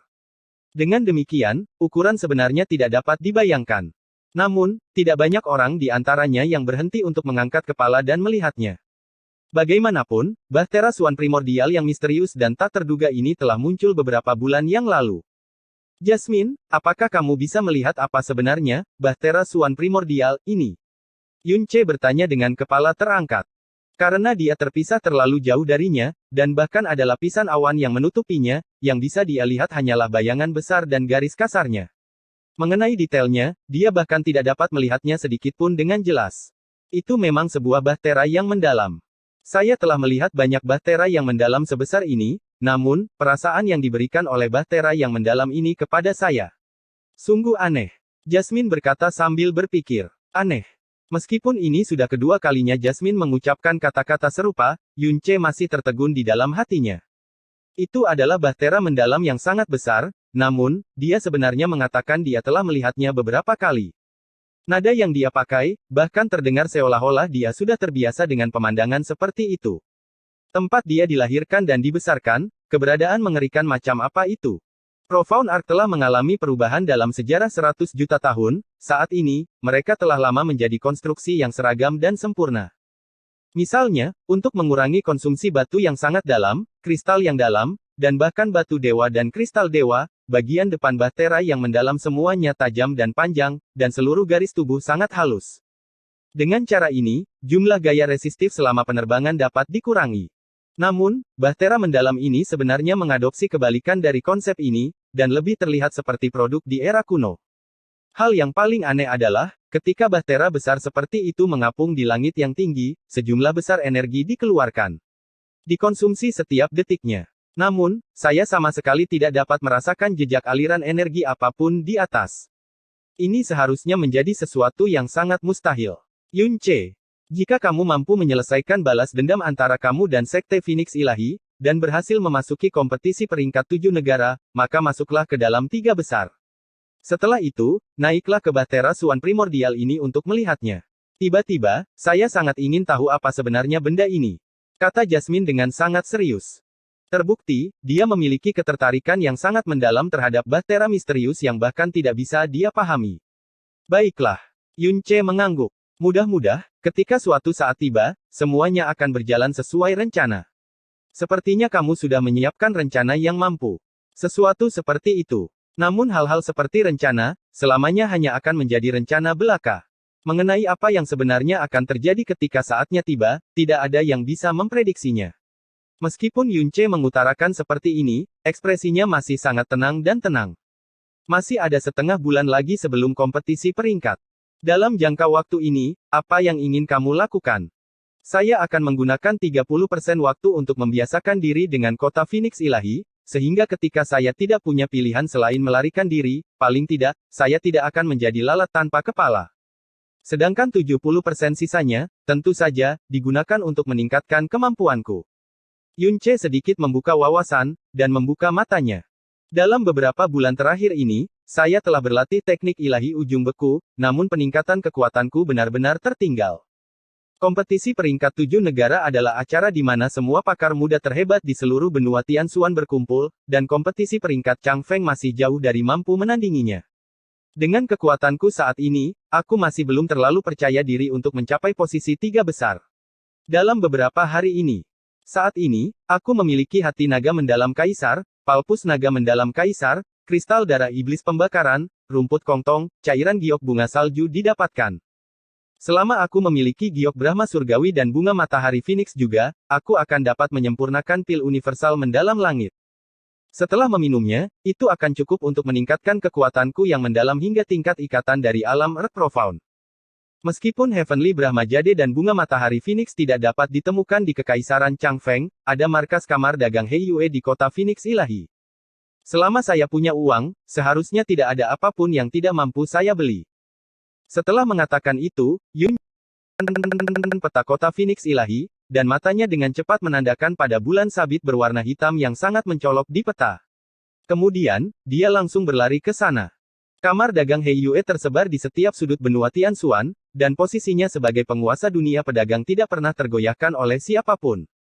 Sebagai markas besar kamar dagang Heiyue, tidak diragukan lagi, tempat ini akan memiliki suasana yang sangat megah. Dan, ketika Yun Che akhirnya tiba di pintu masuk kamar dagang Heiyue, dia masih terkejut dan tercengang. Ukuran kamar dagang Heiyue lebih dari beberapa puluh kilometer, dan bisa dibandingkan dengan kota kecil. Siapapun akan sulit mempercayai bahwa itu sebenarnya hanyalah perumahan pengusaha. Kamar dagang He Yue memiliki total 8 lantai. Meskipun hanya 8 lantai, ketinggian setiap lantai sangat mengejutkan. Jika digabungkan dengan 8 lantai, bangunan itu benar-benar menembus langit biru. Di bagian paling atas, bulan sabit raksasa berwarna hitam menjulang tinggi di antara awan. Rupanya, di setiap sudut kota Phoenix suci yang besar ini, terlihat jelas jika seseorang mengangkat kepalanya untuk melihatnya. Dindingnya semuanya memantulkan cahaya murni yang hanya bisa dihasilkan dengan batu giok murni. Setiap potongan batu bata sangatlah berharga, dan itu benar-benar lebih mewah daripada batu bata berlapis kaca yang digunakan di Istana Kekaisaran Changfeng. Aura yang sangat agung dan agung melayang ke bawah, menyebabkan orang-orang sepertinya memiliki dorongan untuk memujanya ketika mereka melihatnya. Benar-benar sangat kaya. Melihat kamar dagang He Yue di depannya, Yun Ce menghela nafas dengan keras di dalam hatinya. Tiba-tiba, dia sangat ingin mengetahui sosok seperti apa yang menjadi ketua asosiasi pedagang dari kamar dagang He Yue ini. Untuk memiliki kerajaan urusan yang menakjubkan dengan telapak tangan satu orang, jelas bukan sesuatu yang bisa dilakukan hanya dengan uang. Saat ini, terlihat di depan mata Yun Ce, adalah sebuah alun-alun yang sangat besar. Plaza yang dipenuhi banyak orang, dan tempat paling banyak dikunjungi orang, adalah panggung batu kristal raksasa. Panggung batu kristal dipisahkan menjadi beberapa pilar kristal, dan di depan setiap kristal terdapat susunan vertikal dalam yang perlahan berputar-putar. Susunan mendalam ini didistribusikan secara seragam di sekitar panggung batu kristal, dan setiap susunan mendalam bersinar dengan cahaya berwarna pelangi yang misterius dan tak terduga. Dengan melihat lebih dekat, mereka memancarkan warna merah, oranye, kuning, hijau, biru, nila, dan ungu secara bergantian dengan kecepatan yang seragam. Ini adalah kamar dagang He Yue. Bukankah itu terlalu berlebihan? Di samping Yun Ce, seorang pemuda menatap dengan heran di depannya. Mulutnya melebar hingga maksimal, dan dia tidak bisa menutupnya untuk waktu yang lama. Melihat pakaiannya, dia pasti seorang praktisi dari negara lain yang datang ke kota Phoenix Ilahi untuk pertama kalinya. Ini hanya tampilan luarnya saja. Menurut rumor, hal itu bahkan lebih-lebihkan di dalam. Kata teman. Mengapa semua orang mengelilingi panggung kristal itu, dan mengapa mereka tidak masuk? Oh iya, kenapa aku belum melihat pintunya? Di mana kita harus memasuki tempat itu? Bagaimana markas kamar dagang He Yue bisa begitu mudah diakses? Bahkan aku, kakak laki-lakimu, tidak memiliki kualifikasi untuk masuk ketika aku kembali saat itu. Tidak apa-apa hanya melihat-lihat, dan sebaiknya kamu tidak ingin memasuki tempat itu.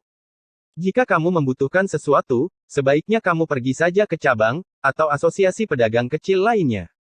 Selain itu, meskipun kamu bisa memasuki tempat itu, barang-barang dari kamar dagang He Yue bukanlah barang yang mampu kamu beli. Kenapa kita tidak bisa masuk ke tempat itu? Mungkinkah mereka akan mengusir pelanggannya? Dan orang macam apa yang bisa memasuki tempat itu? Lihat panggung kristal itu. Ada 36 susunan mendalam di bagian luar panggung kristal, dan itu juga satu-satunya pintu masuk ke kamar dagang He Yue. Jika kamu ingin masuk, kamu harus menggunakan kekuatan kamu sendiri untuk menyerang susunan yang dalam. Arai yang mendalam ini akan sepenuhnya menyerap energi yang dihantamkan ke mereka, kemudian, sesuai dengan tingkat kekuatannya, ia akan menilai tingkat serangannya, kemudian, nilainya akan ditampilkan pada pilar kristal yang sesuai di belakang arai yang mendalam. Dan nilai yang ditampilkan setidaknya harus berwarna hijau, sebelum seseorang memiliki kualifikasi untuk memasuki kamar dagang He Yue. Namun, orang tersebut hanya bisa memasuki lantai 1 dan 2. Dengan nilai berwarna biru, orang tersebut akan dapat memasuki level ketiga dan keempat, kelas berwarna nila, memungkinkan orang tersebut memasuki level kelima dan keenam. Sedangkan untuk kelas tertinggi berwarna ungu, orang itu bisa memasuki level ketujuh. Yun Ce mendengar semua kata-kata ini, dan dia sekali lagi menghela nafas dalam hatinya. Di dunia pedagang, pembeli selalu memilih penjualnya, dan asosiasi pedagang akan selalu memainkan semua trik mereka untuk menarik pelanggan. Namun, Persatuan Pedagang Bulan Hitam ingin memilih pelanggan mereka dengan tepat. Tanpa kekuatan yang cukup, seseorang bahkan tidak memiliki kualifikasi untuk memasuki markas besar Bulan Hitam. Bahkan jika kamu memiliki kekayaan yang besar, jangan berharap untuk memasuki kamar dagang He Yue untuk melakukan perdagangan. Bahkan jika itu terjadi, bukan hanya jumlah pelanggan di kamar dagang He Yue tidak akan turun menjadi nol, sebaliknya, setiap tahun, akan selalu ada banyak orang yang mempertimbangkan cara untuk memasuki tempat tersebut. Untuk memiliki kekuatan dan kepercayaan diri seperti itu, di seluruh benua Tianxuan, kamar dagang He Yue adalah satu-satunya. Kalau begitu, itu sangat tidak adil. Praktisi muda profound itu berkata dengan marah. Untuk sekedar menilai kualifikasi seseorang untuk masuk dengan kekuatan yang besar, bukankah kita para pemuda akan kehilangan terlalu banyak? Ini jelas condong ke arah orang-orang yang telah berlatih secara mendalam selama ratusan tahun. Tidak, kamu salah. Orang yang dipanggil, kakak senior, menggelengkan kepalanya. Apa yang menjadi dasar standar kualifikasi pilar kristal bukan hanya sekedar kekuatan yang besar, tetapi juga potensi. Ketika seseorang menyerang susunan yang dalam, tidak hanya akan memakan energi, ia juga akan mengukur usia tulang penyerang pada saat yang sama, dan kemudian, ia akan menilai berdasarkan kombinasi usia tulang dan derajatnya. Kekuatan profound. Misalnya, dengan energimu yang dalam, jika kamu baru berusia 10 tahun, kamu pasti memiliki kualifikasi untuk masuk.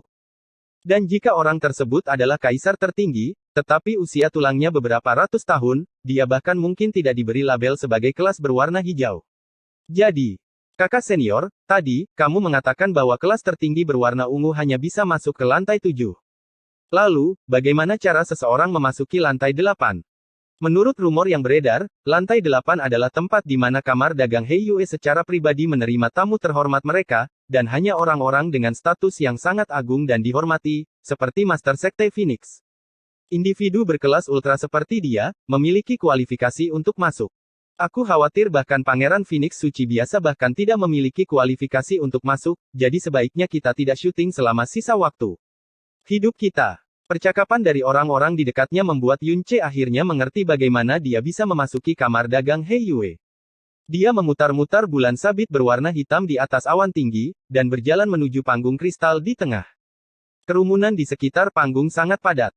Dalam beberapa hari terakhir, kota Phoenix Ilahi dipenuhi dengan sejumlah besar praktisi dari 6 negara, dan sebagai orang-orang yang mampu tiba di sini, bukan satupun dari mereka bukanlah individu yang luar biasa atau jenius mutlak di antara mereka. Negara mereka sendiri yang terdiri dari para praktisi mendalam. Sehubungan dengan markas besar bulan hitam, mereka secara alami memiliki keinginan yang sangat besar untuk terus maju. Untuk mendapatkan akses ke markas besar bulan hitam untuk melihatnya, bahkan merupakan salah satu alasan terbesar mengapa banyak orang datang. 36 susunan yang di depan ditempati oleh orang-orang, dan masing-masing dari mereka memiliki wajah yang memerah saat mereka mengumpulkan semua energi mereka di dalam tubuh mereka untuk menyusun susunan menyerang yang di dalam. Namun ketika setiap kekuatan energi raksasa melakukan kontak dengan susunan yang di dalam, tidak satu pun dari mereka mampu menciptakan kehancuran dalam bentuk apapun, dan bahkan suara benturannya pun sangat pelan, karena energinya diambil secara lengkap dan bersih dalam sekejap. Meskipun ada 20 hingga 30 orang yang menyerang pada saat yang sama setiap saat, gelombang energi dalam yang terlalu kuat tidak dapat dirasakan di sekitarnya. Seorang muda praktisi berusia 20 tahun memasang ekspresi tegas. Dengan pipinya yang membengkak, setelah mengumpulkan energi yang dalam selama lebih dari hampir 10 detik, dia berteriak dengan keras, dan menyerang ke arah susunan yang dalam di depan dengan keahliannya yang paling dalam. Saat menyerang susunan yang dalam, seseorang tidak dapat menggunakan miliknya atau senjatanya, namun, orang tersebut dapat menggunakan teknik dan keterampilan profoundnya. Tinju petir langit bumi yang runtuh. Tinju praktisi muda profound itu dengan kejam menyerang susunan yang mendalam. Arah yang dalam untuk sesaat menyapu riak seperti gelombang tanpa suara. Setelah itu, kristal yang diperhatikan bersinar sejenak. Warna merah tingkat pertama menyala, dan terus ke atas, mencapai warna oranye menuju tingkat kedua. Warna kuning tingkat ketiga juga bersinar setelahnya. Namun, sebelum bersinar dengan cahaya paling terang, itu sudah diperbaiki. Setelah itu, semua warna dengan cepat memudar menjadi gelap. Ekspresi praktisi muda itu, yang awalnya dipenuhi rasa percaya diri, langsung membeku. Sepasang tangannya gemetar, dan dia berteriak tak terkendali. Tidak mungkin. Tidak mungkin. Aku berada di peringkat 37 di kompetisi peringkat kerajaan Heisha, jenius nomor 1 dari generasi River North. Tidak mungkin, pasti ada kesalahan di suatu tempat. Sebagai salah satu orang paling jenius dalam suatu negara, ia tumbuh sebagai individu yang sombong yang selalu dipuja, dipuji, dicemburui, dan disanjung sepanjang hidupnya. Namun ketika dia sampai di markas besar bulan hitam, dia sebenarnya bahkan tidak mencapai kualifikasi paling dasar untuk memasuki tempat itu. Bagi seorang jenius kelas ultra yang bisa mengguncang suatu negara dengan kekuatannya, tidak diragukan lagi ini merupakan pukulan yang sangat besar bagi egonya. Di tengah kehilangan kendali, wajahnya menjadi merah seperti darah. Tiba-tiba, dia berteriak dengan keras, mengeluarkan senjatanya dalam sekejap, dan menabrak arai yang dalam di depannya saat dia berteriak dengan liar. Namun, saat senjata itu melakukan kontak dengan arai yang dalam tiba-tiba muncul dengan kilatan cahaya. Cahaya dingin, dan kekuatan energi yang sangat besar dilepaskan. Praktisi muda profound itu berteriak, dan dikirim terbang jauh. Ketika dia mendarat di tanah, dia tidak dapat berdiri bahkan setelah sekian lama. Kakak senior Yin. Beberapa teman yang datang bersamanya buru-buru mengelilinginya dan mengangkatnya. Hahaha. Sekumpulan sampah dari negara kecil dan rendahan, sebenarnya bermimpi untuk memasuki markas besar bulan hitam juga, dan bahkan mengklaim dirinya sebagai jenius nomor 1 di generasi River North manapun. Hahaha. Gigiku benar-benar rontok karena tertawa di sini. Kalian yang disebut jenius di negara kecil kalian, di Kekaisaran Phoenix Ilahi, bahkan tidak layak menjadi semut. Aku bahkan merasa malu pada kalian semua. Suara yang sangat arogan terdengar dari belakang kerumunan. Setiap kata dalam omongannya sangat menusuk telinga, karena dia menghina semua praktisi dari 6 negara. Orang-orang yang terkonsentrasi di tempat ini sebagian besar berasal dari 6 negara, dan ketika mereka mendengar suara ini, tidak ada satupun dari mereka yang tidak menoleh karena marah. Namun, ketika mereka melihat orang yang mengucapkan kata-kata ini, kemarahan mereka yang hendak meledak langsung terhalang oleh sesuatu, ketika mereka berdiri di sana tertegun, tidak berani meneriakkan sedikit pun suara mereka. Orang ini mengenakan satu set pakaian merah seperti api, dan lambang burung phoenix dengan sayap terbentang tersulam di dada. Tidak peduli set pakaian merah atau lambangnya, keduanya telah membuktikan hal ini. Identitas seseorang. Yang mengesankan, dia adalah murid dari Sekte Phoenix Ilahi. N.